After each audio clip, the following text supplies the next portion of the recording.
5월은 가정의 달이고 둘째 주일은 어버이 주일로 지키는데, 어버이 주일의 주제는 당연히 효도죠. 부모에게 순종하고 공경하라는 것입니다. 부모를 공경하라는 말씀은 어떤 의미에서 자녀들에게 좀 부담스러울 수 있습니다. 부모가 부모다워야지 공경을 하든지 할 거 아니냐, 또 부모가 나한테 뭐 별반 해준 것이 있나, 그런 생각이 드는 자녀들도 있을 수 있고, 또 때로는 부모로부터 받은 상처가 너무나 크기 때문에 부모를 공경하라, 그런 말씀이 마음에 와닿지 않을 수도 있습니다. 그래서 그런 유머가 있어요. 부모를 공경하라 그랬더니 어린애들이 발음을 못하고 부모를 공격하라, 그렇게 읽는 거예요. 공격과 공경은 다르죠.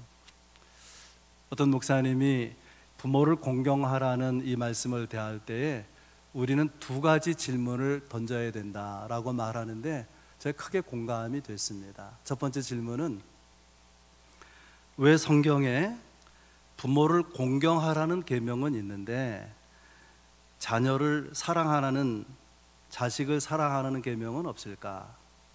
왜 없을까요?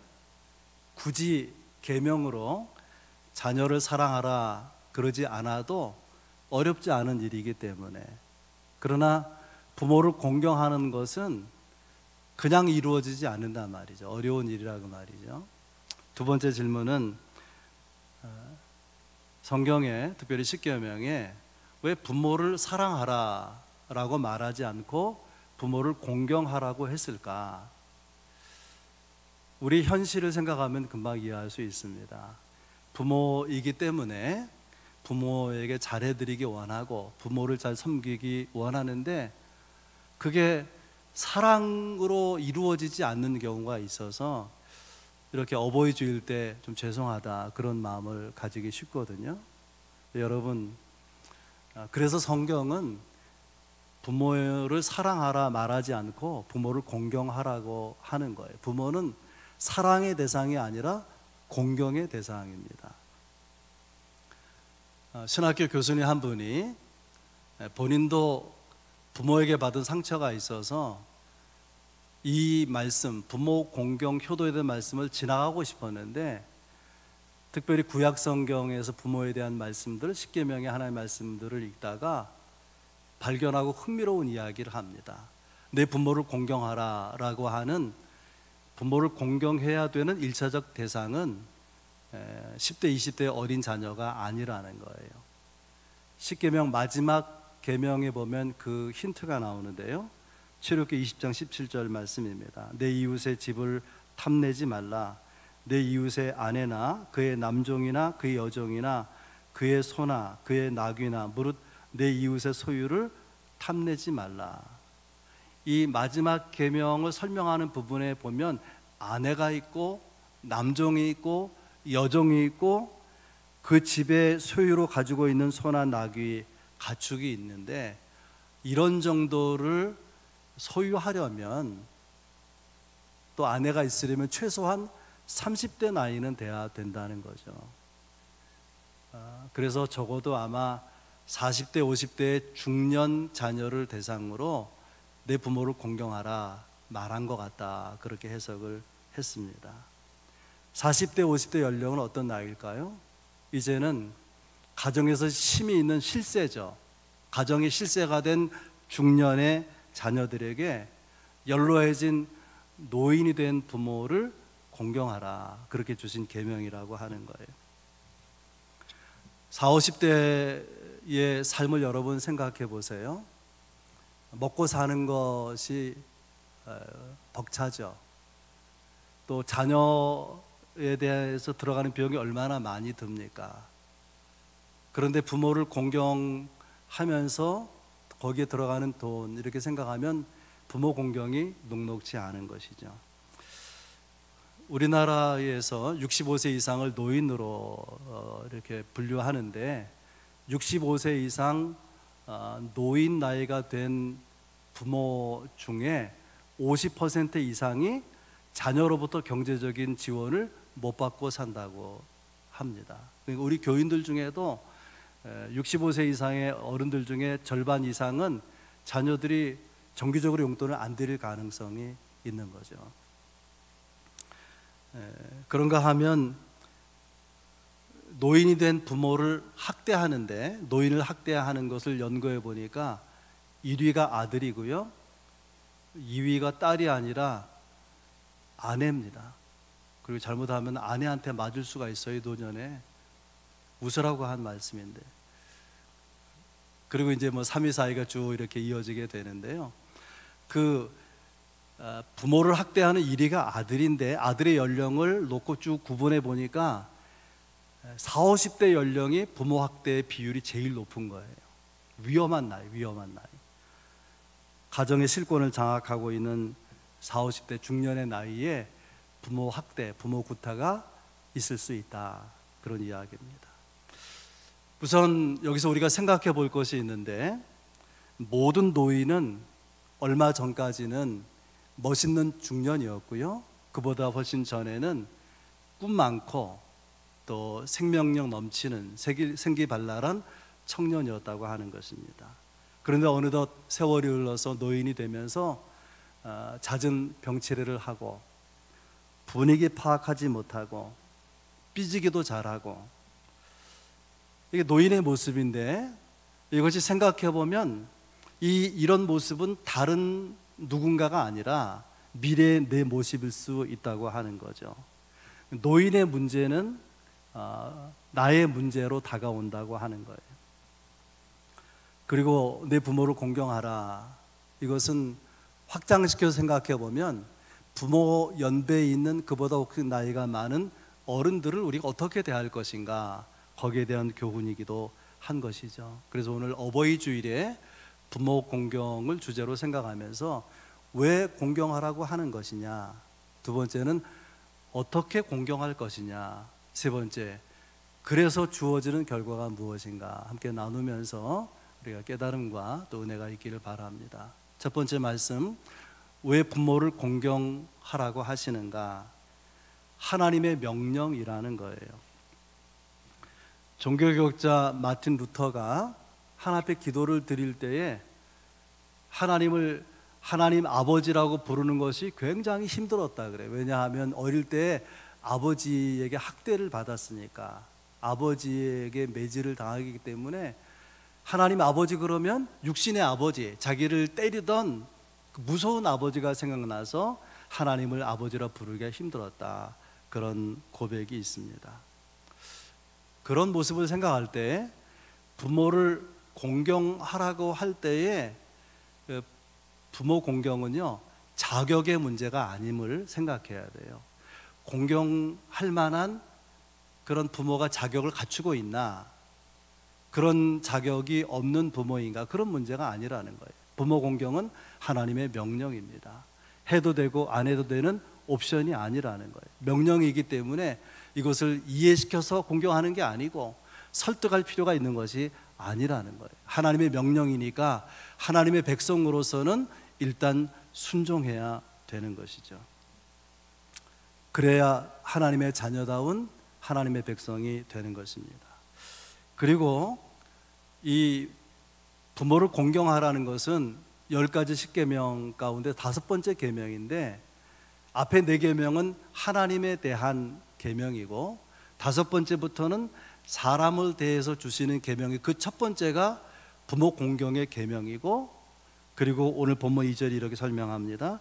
내 아버지와 어머니를 공경하라. 이것은 약속에 있는 첫 계명이니, 첫 번째 계명이고 약속에 있는 계명이다. 오늘 설교 제목이 약속에 있는 첫 계명이다, 이렇게 되어 있는데, 여러분 혹시 십계명을 아십니까? 십계명?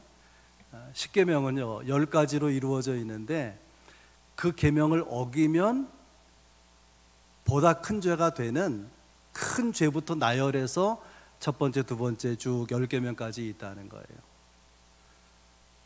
살인하지 말라가 6계명이고요 7계명은 간음하지 말라. 간음죄보다 더 큰 죄가 뭐라는 거죠? 그 앞에 있는 살인죄라는 거예요. 살인하지 말라는 계명 앞에 뭐가 있냐면 내 부모를 공경하라는 계명이 있어요. 그러니까 부모를 공경하지 않는 것은 어떤 죄보다 크다는 거예요. 논리적으로 살인죄보다 크다는 거예요. 살인죄보다. 그리고 오늘 본문 1절에 보면 주 안에서 부모에게 순종하라, 이것이 옳으니라 그랬는데, 이 옳으니라는 의라 그런 뜻이에요. 신앙에 있어서 의는 기본입니다. 이 기본에서 쭉 펼쳐져 나가는 거거든요.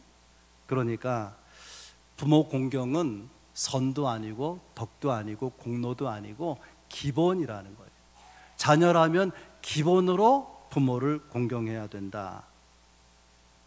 부모 공경을 굉장한 일처럼 떠벌릴 이유가 없다는 거예요. 그건 평균 수준이지, 마땅히 당연히 해야 될 일이기 때문에 내 부모를 공경하라, 이것을 계명으로 가르치고 있는 것입니다.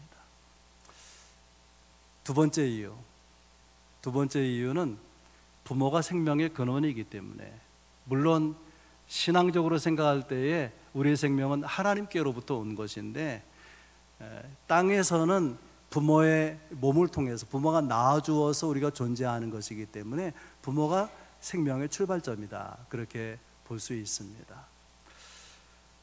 그래서 성경에는요, 부모를 공경하는데 어떤 부모를 공경하라 라고 말하지 않고 그냥 부모를 공경하라고 말합니다.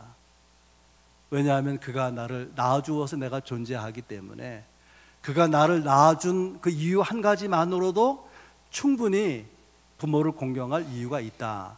성경은 그렇게 말씀하고 있는 것입니다. 왜 부모를 공경해야 되느냐? 세 번째, 가장 중요한 것은 부모의 끝없는 자녀 사랑 때문에 그런 것입니다. 하나님의 사랑, 가장 많이 닮은 사랑, 그것은 부모의 자식 사랑이죠. 성경에는 부모에게 잘못하는 것을 매우 무섭게 이렇게 묘사하고 있는데요, 출애굽기 21장에 보면 부모를 치는 자, 저주하는 자는 끌어다가 돌로 쳐 죽이라. 신명기 21장에 어떤 부모가 마을 사람들에게 내 자녀가 도무지 부모의 말을 안 들어먹고 또 술에 빠져서 산다, 그렇게 말하면 그 말을 들은 마을 사람들은 그 못된 아들을 끌어다가 역시 돌로 쳐 죽이라, 그렇게 명하고 있습니다. 무서운 이야기죠.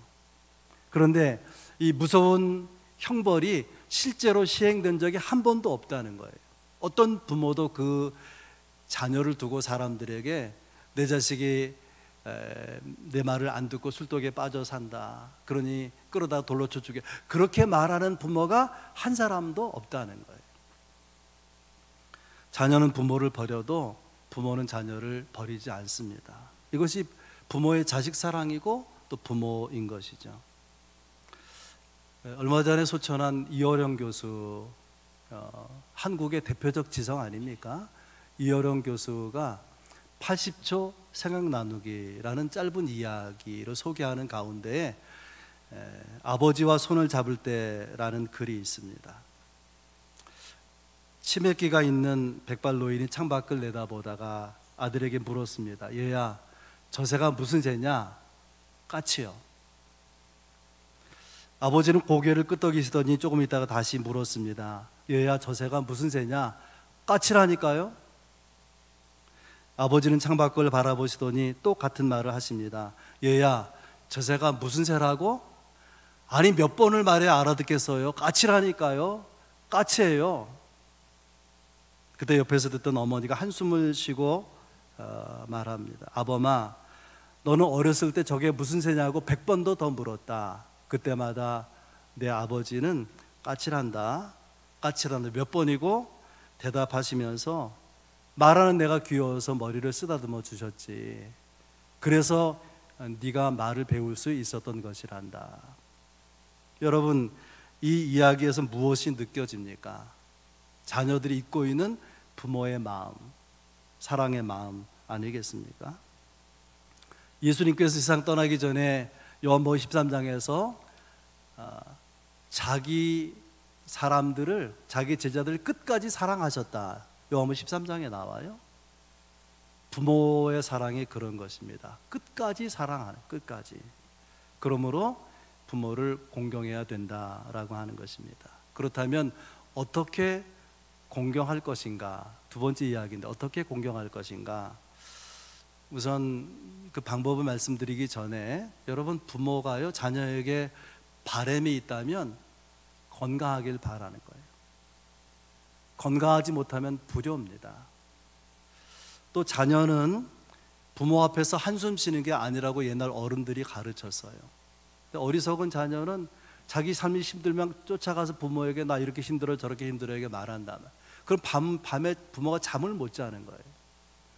자녀의 책임, 부모의 사랑을 받고 자란 자녀의 책임은 부모에게 기쁨을 드리는 것입니다. 그런 이해를 가지고 오늘 성경에서 어떻게 공경하라고 하는 것이냐. 첫 번째는 들으라고 하는 거예요. 귀를 기울여 들으라. 1절 말씀에 있습니다.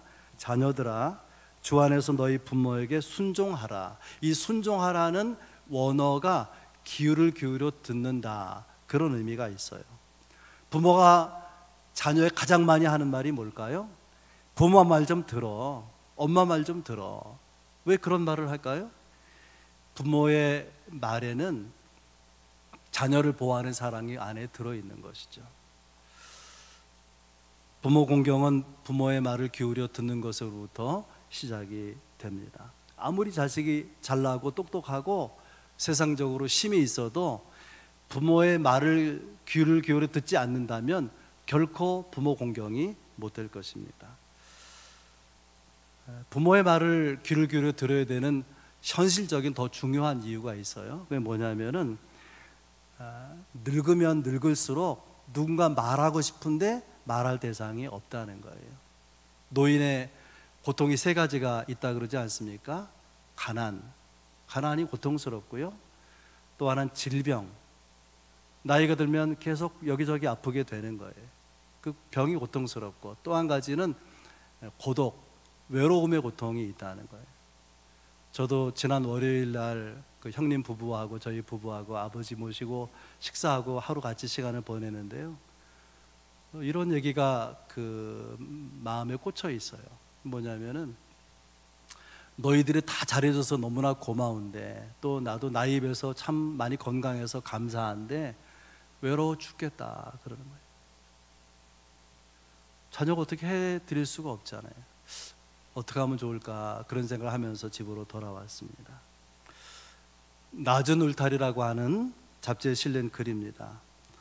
가랑비가 추적추적 내리는 어느 날 비명소리가 들렸습니다. 나이가 70쯤 돼 보이는 할머니가 고통스러운 표정으로 자살을 했습니다. 119 구급차가 오고 경찰이 와서 조사를 하는 가운데 경찰이 이해할 수가 없었습니다. 집에는 좋은 가구들이 즐비하고 경제적으로 조금 더 어려워 보이지 않았습니다. 주치의에 알아보니까 건강 상태도 꽤 좋았다고 합니다. 그런데 경찰이 할머니의 수첩을 뒤적이다가 고개를 끄덕입니다. 수첩에는 하루도 빠짐없이 똑같은 글이 적혀 있었습니다. 오늘도 아무도 나에게 오지 않았다. 외롭다는 말이죠. 젊은 날에는 슬퍼할 겨를도 없이 바쁘게 살아왔었는데 세월이 흘러서 퇴직하고 은퇴하고 그 삶으로부터 이렇게 물러나와 있는 가운데에 이제는 시간이 많아졌는데 말할 대상, 말벗이 없다는 거예요. 어린 때로 부모님과 이야기할 때에 말도 안 되는 소리, 말이 안 되는 소리 하시잖아요. 나이가 많아질수록. 또 했던 얘기를 전에 했던 말 또 반복하지 않습니까? 이번에도 저희 아버지하고 식사하는데 식사를 하셔야 되는데요, 그 음식을 입에 물고 계속 말을 하는 거예요. 외로웠기 때문에 막 말을 하고 싶은 거죠. 근데 그 이야기는 처음 듣는 이야기가 아니라 수없이 듣던 이야기. 여러분, 했던 이야기 또 하더라도 말대 안 되는 얘기를 할지라도 들어드리는 것이 부모 공경의 시작이라고 하는 거예요. 여러분 생각해 보셨습니까? 그런 말도 안 되는 이야기 언젠간 끊어질 거예요. 반복했던 이야기, 그 부모의 푸념 같은 소리도 더는 들을 수 없는 때가 속히 올 거라는 것을 우리가 생각해야 될 것입니다. 옛날 어른들이 하는 말 가운데 이런 말이 있어요. 부모의 마음을 헤아리려면 최소한 3번은 물어야 된다. 여러분 생각해 보세요. 가족여행을 계획하고 부모님한테 이야기합니다. 가족여행 가려고 하는데 부모님 같이 갑시다. 부모는 너희끼리 가라, 그렇게 대답한다는 거예요. 그러면 그냥 너희끼리만 가면 되는 게 아니라 한 번 더 물어야 된다는 거죠. 저희는요, 가족여행 부모님 같이 가면 좋겠습니다. 그러면 또 부모님은 나이가 들어 이제 돌아다니는 것도 힘들다, 귀찮다, 그러니 홀가분하게 너희끼리 다녀와라. 그래도 한 번 더 물으라는 거예요. 부모님 이번 가족여행 꼭 같이 가고 싶어요. 그러면 부모가 마지못해서 그러면 같이 가볼까? 그런다는 거예요. 부모가 괜찮다고 하는 첫 마디는 괜찮은 게 아닙니다. 그냥 너희끼리 그냥 밥 먹고 와라, 너희끼리 가도 좋다는 말이 아니라는 거예요. 그래서 제차, 3차, 4차 물으면 그때는 본심이 나오게 되는 것이죠. 사람은 스킨십으로 사랑을 느끼는데 나이가 많이 들면 만질 사람도 없고 만져주는 사람도 없는 거죠. 그러므로 부모 공경은 손을 잡아드리고 어루만져드리고 무엇보다 말벗이 되어드리는, 귀를 기울여 듣는 것이, 그것이 부모 공경의 방법이라는 거예요. 두 번째, 어떻게 부모를 공경할 것인가? 성경은 경외하라 그렇게 말하지 않습니까? 오늘 본문에도 내 부모를 공경하라, 또 구약 성경은 경외하라, 그런 말씀이 나오는데, 이 경외하라는 말은 카베드, 무겁다는 뜻이에요. 부모는 무겁게 여겨야지 가볍게 여기면 안 된다는 거예요. 우리가 공부한 것보다 덜 배우셨잖아요, 부모는. 또 부모는 요즘에 컴퓨터, 이 5차 산업시대, 4차 산업시대에 잘 적응하지 못하죠. 문화에 뒤처져 있기 쉬운데, 그러면 알게 모르게 가볍게 무시하기 쉬운데 그러면 안 된다는 거예요. 원래 경외한다는 말의 대상은 하나님 한 분에게만 경외한다는 말을 쓰는데, 여러분 아십니까? 예외적으로 부모에게 경외하라는 말이 쓰여지고 있다는 거예요. 레위기 19장 3절에 너희 각 사람은 부모를 경외하고 나의 안식일을 지키라, 나는 너희의 하나님 여호와니라.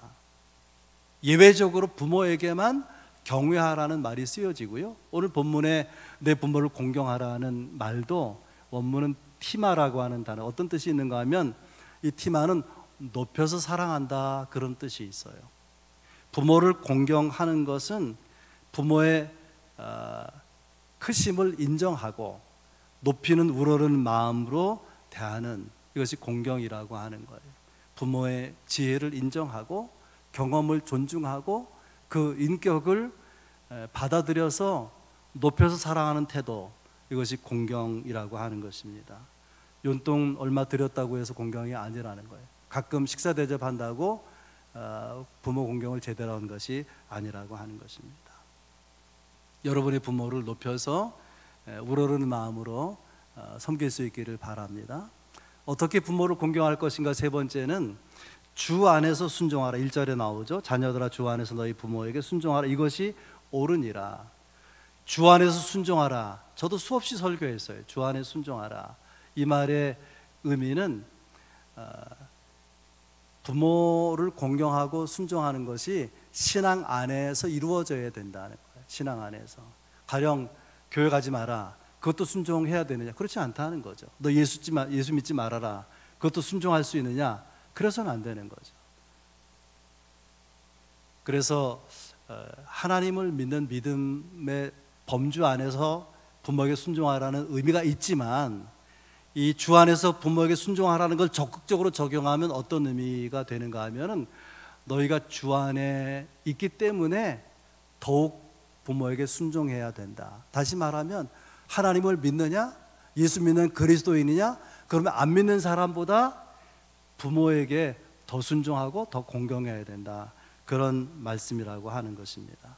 하나님을 향한 신앙을 가지고 부모에게 순종하고 공경하라. 여러분이 그렇게 살아갈 수 있기를 바랍니다. 이렇게 부모에게 순종하고 공경하는 사람에게 주시는 축복이 무엇인가? 이게 세 번째 말씀인데요. 설교 제목이 약속 있는 첫 계명, 하나님의 축복이 약속된 첫 번째 계명, 유일한 계명이라고 하는 거예요.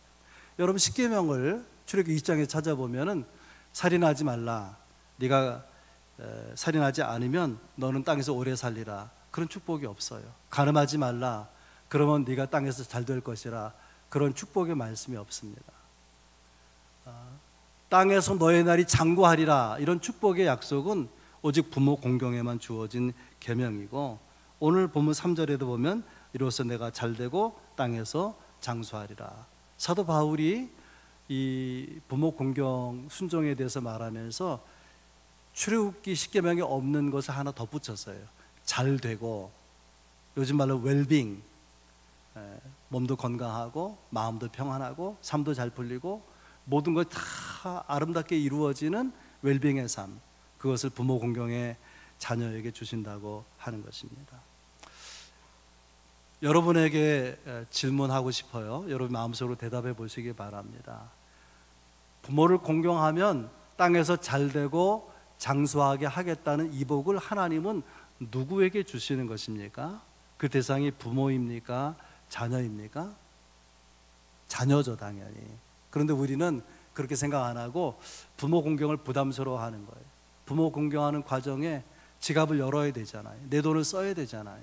시간을 내야 되잖아요. 그래서 표현은 안 하지만 그거 좀 손해인데, 좀 부담스러운데, 그런 생각이 있지 않습니까? 하나님의 말씀을 제대로 만나지 못해서 그런 것입니다. 우리가 정말 주 안에서 부모에게 순종하고 공경하면 우리가 사는 이 땅에, 천국이 아니라 이 땅에서 웰빙의 삶을 주시겠다는 거예요. 그리고 땅에서 너의 삶이 장수하리라 약속하고 계신 것입니다. 이런 복이 있다면 우리는 부모 공경을 언제 해야 되느냐? 언제 해야 되는 거죠? 바로 지금입니다. 부모님이 살아계실 때 공경해야 되는 거죠. 우리가 다음으로 미루면 부모는 기다려주지 못하죠. 돌아가시게 되니까.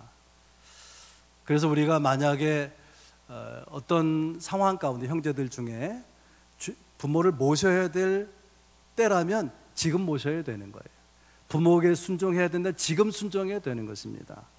만약에 부모를 찾아뵈야 된다면 지금 찾아봐야 되는 것이죠.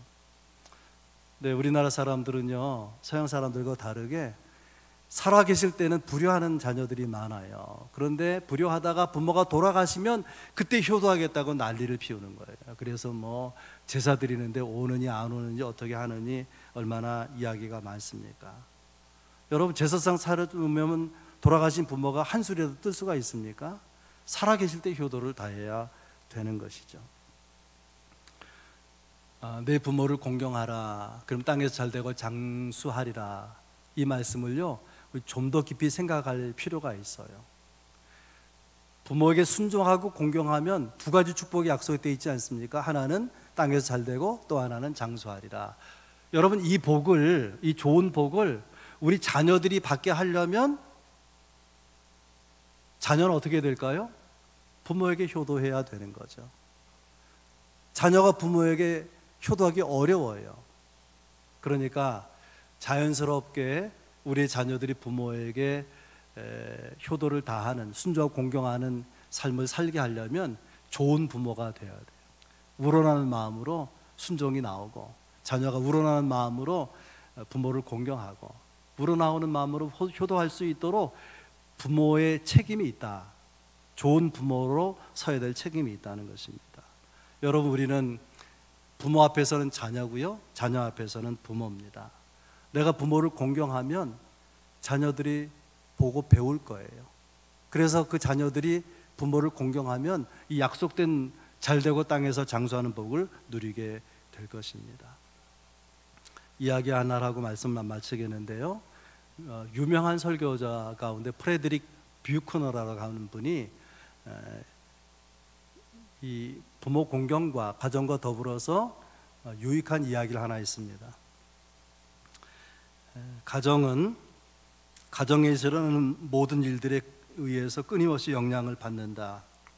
이름을 짓는 일, 사랑 싸움, 떠남, 돌아옴. 가정에서 일어나는 모든 일들에 의해 가정은 새롭게 형성된다. 이 다음 내용이 중요한데요.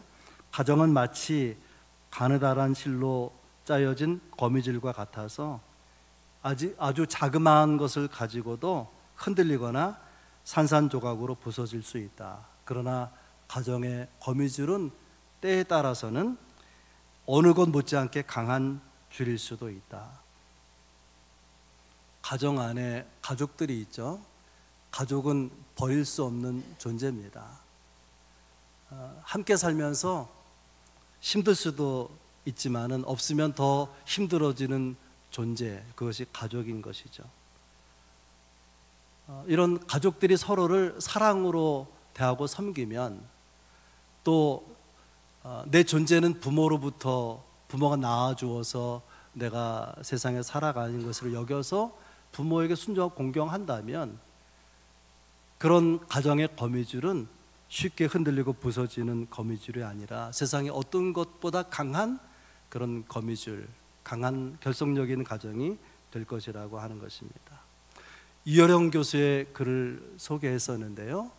전해져 내려오는 이야기를 잘 그의 문학적인 실력으로 묘사한 것인데 마무리를 이렇게 본인이 글을 썼어요.